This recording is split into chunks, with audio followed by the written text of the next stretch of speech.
வணக்கம். உலகவளம் நேசன் டிவி செய்திகள். கல்முனையில் பல்வேறு இடங்களில் 78வது தேசிய சுதந்திர தினம். செய்தி ஆசிரியர் விதுசா. செய்திகள் வாசிப்பவர் ஏஎல் அன்சார். இனி விரிவான செய்திகள். 78வது சுதந்திர தினத்தை முன்னிட்டு பல்வேறு நிகழ்வுகள் இன்று கல்முனை தலைமையக போலீஸ் நிலைய வளாகத்தில் இடம்பெற்றது. இதன்போது தேசிய கொடி ஏற்றப்பட்டு தேசிய கீதம் இசைக்கப்பட்டது. தொடர்ந்து நாட்டுக்காக உயிர் நீத்த முப்படையினர் மற்றும் அனைத்து தரப்பினரையும் நினைவு கூர்ந்தும் 2 நிமிட மௌன அஞ்சலி செலுத்தப்பட்டது.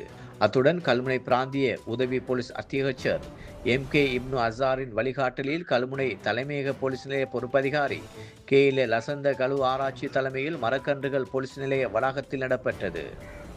அத்துடன் கல்முனை தலைமையக போலீஸ் நிலையத்துடன் இணைந்து பிரபல சமூக சேவகரும் இளம் தொழில் அதிபருமான மஹ்மூத் மாஜித் தலைமையில் சுதந்திர தினத்தில் போலீஸ் நிலைய முன்றலில் 200 பேருக்கு தன்சல் ஏற்பாடு செய்யப்பட்டு வீதியில் சென்ற பொதுமக்களுக்கும் தேசிய கொடிகளுடன் வழங்கப்பட்டமை குறிப்பிடத்தக்கது.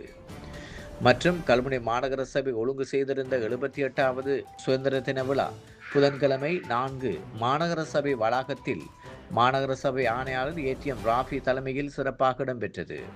இதன்போது மாநகர ஆணையாளரினால் தேசிய கொடி ஏற்றி வைக்கப்பட்டு விசேட உரை நிகழ்த்தப்பட்டது.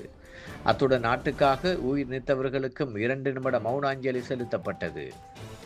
இந்த நிகழ்வில் மாநகர சபை அதிகாரிகள், உத்தியோகத்தர்கள் மற்றும் ஊழியர்களும் கலந்து கொண்டு சிறப்பித்தனர்.